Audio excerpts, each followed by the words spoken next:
Salam sejahtera saudara-saudaraku yang terkasih.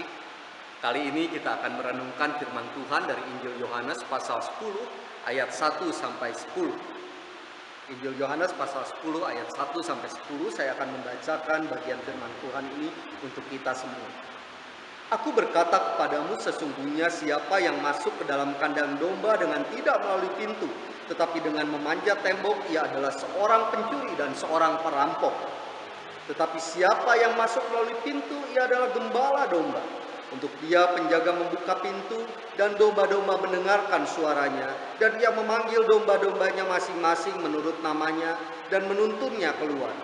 Jika semua dombanya telah dibawanya keluar, ia berjalan di depan mereka, dan domba-domba itu mengikuti dia, karena mereka mengenal suaranya. Tetapi seorang asing pasti tidak mereka ikuti, malah mereka lari daripadanya, karena suara orang-orang asing tidak mereka kenal. Itulah yang dikatakan Yesus dalam perumpamaan kepada mereka. Tetapi mereka tidak mengerti apa maksudnya ia berkata demikian kepada mereka.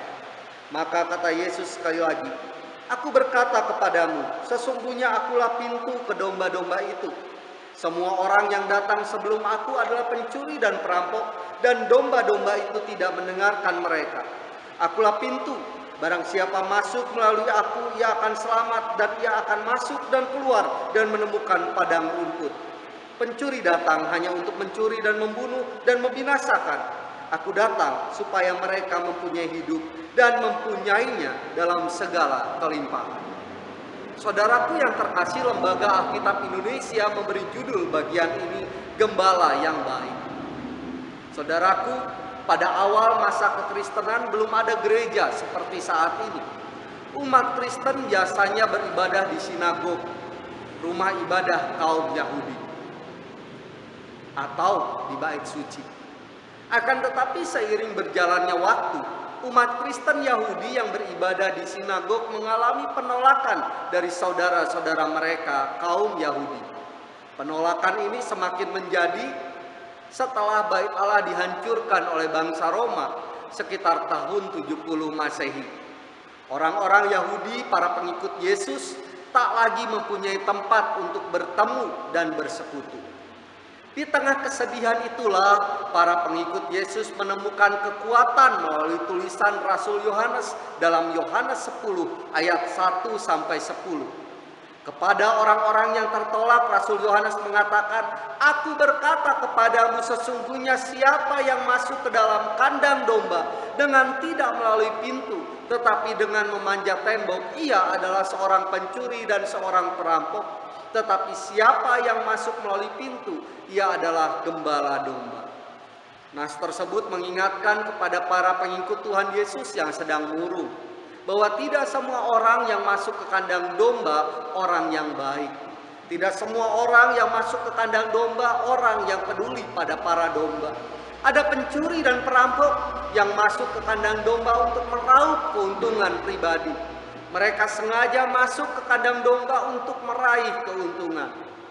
Bila kandang domba dianalogikan sebagai rumah Tuhan, maka ditafsirkan bahwa tidak semua orang yang pergi ke rumah Tuhan mempunyai hati yang baik. Ada sejumlah orang yang datang sebagai pencuri dan perampok. Hanya Tuhan Yesuslah sang gembala yang baik. Ia gembala yang sejati. Gembala yang sejati tidak mencari keuntungan pribadi. Gembala yang sejati tidak egois. Ia tidak semena-mena, sebab yang ia utamakan adalah keselamatan dan kebutuhan domba-domba yang dipercayakan kepadanya.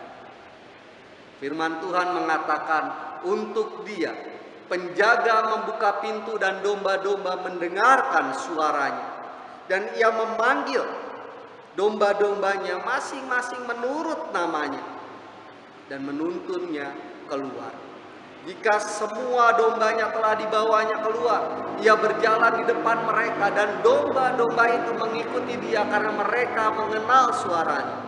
Tetapi suara orang asing pasti tidak mereka ikuti, malah mereka lari daripadanya karena suara orang-orang asing tidak mereka kenal.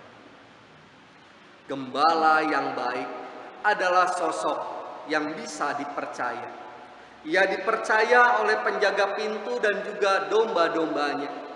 Ia mengenal domba-domba yang ia gembalakan. Ia tahu kebutuhan dan kecemasan mereka. Ia tahu akan apa yang dibutuhkan oleh para domba yang digembalakan. Dan ia akan berjalan dan memimpin mereka serta melindungi mereka. Nah saudaraku, firman Tuhan juga berkata bahwa ketika para gembala memimpin, para domba juga tidak pasif. Mereka mendengar suara gembalanya dan mengikuti langkah sang gembala. Para domba belajar menyimak suara-suara yang ada di sekitarnya. Suara orang asing tidak akan mereka dengarkan. Dengan nas ini, Rasul Yohanes mengingatkan kepada para pengikut Tuhan Yesus yang terusir dari rumah ibadat bahwa mereka tidak boleh membenci orang-orang yang telah mengusir mereka. Sebaliknya mereka harus terus mendengarkan suara dan kehendak Bapa dalam hidup mereka. Dalam hal ini, mereka harus tetap mengasihi orang-orang yang telah membuat mereka sedih dan terluka. Jangan takut dan gentar, sebab sang gembala yang baik akan selalu menjaga dan melindungi. Gembala yang baik akan selalu memperhatikan domba-dombanya.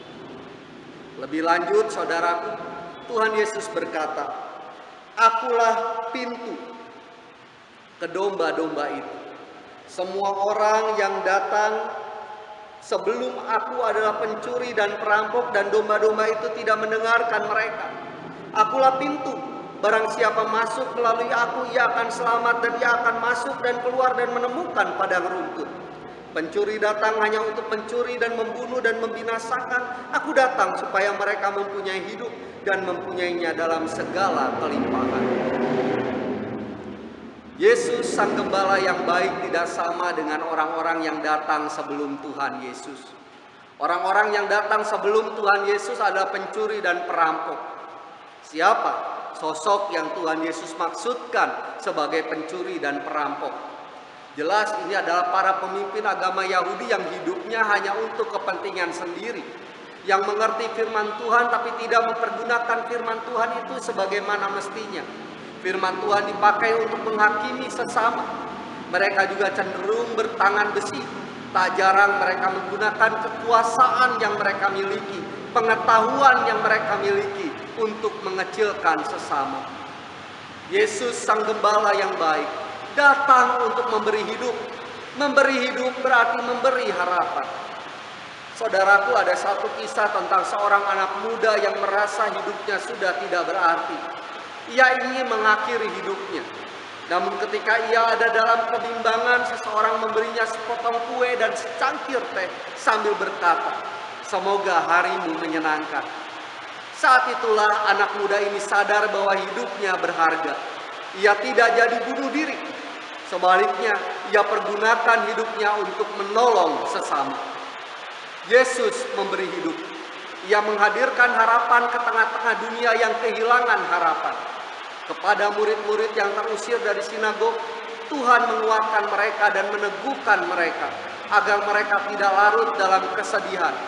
Kepada kita yang saat ini diterpa pandemi COVID-19, Yesus juga hadir menguatkan kita, meyakinkan kita bahwa pandemi ini pasti akan berakhir. Ada banyak orang yang sedang berupaya mengakhiri pandemi ini. Melalui orang-orang yang sembuh, Tuhan Yesus juga menguatkan kita untuk tidak takut dan khawatir. Dengan perawatan yang tepat, pasien positif COVID-19 pasti dapat disembuhkan. Barang siapa masuk melalui aku, ia akan selamat, dan ia akan masuk dan keluar dan menemukan padang rumput. Sang gembala yang baik menawarkan keselamatan. Ia menjamin keselamatan domba-dombanya. Ia menjamin domba-dombanya terlindungi dari orang-orang yang jahat. Sebab gembala yang baik tidak ragu untuk mempertaruhkan diri bagi keselamatan domba-dombanya. Ia bahkan rela mati bagi para domba. Kerelaan sang gembala untuk mati bagi domba-dombanya tercermin melalui peristiwa kematian Yesus di atas kayu salib. Sang gembala menjadi anak domba Paskah yang menebus dosa umat manusia. Ada sejumlah orang yang memproteksi dan memanjakan anak-anak mereka dengan alasan untuk melindungi anak-anak dari bahaya. Oleh karena terlalu protektif, anak itu pun gagap menghadapi dunia. Mereka tidak bisa tampil mandiri. Tuhan, Sang Gembala yang baik, juga menjaga kita, domba-dombanya. Namun Dia tidak memanjakan kita. Kadang Ia membiarkan kita ada dalam situasi bahaya. Kadang Ia meninggalkan kita di tengah kerumunan orang asing yang tidak kita kenali. Bukan karena kejam. Ia melakukan hal itu agar kita mempertajam telinga kita untuk mendengarkan suaranya. Dengan demikian Ia melatih kita untuk semakin dewasa dalam iman dan spiritual. Sebagai gembala yang baik, Ia juga mempercayakan domba-domba lain untuk ada bersama kita. Bersama domba-domba itu kita saling menguatkan dan saling meneguhkan. Bersama domba-domba yang lain kita saling menjaga dan saling merawat. Inilah realitas persekutuan. Sebuah persekutuan adalah kumpulan domba-domba yang memberi diri untuk belajar bersama, bersekutu bersama, dan saling menguatkan satu dengan yang lain. Tuhan Gembala yang baik, dan sebagai domba yang baik, mari kita dengarkan suaranya. Mari kita berjalan di belakangnya. Amin.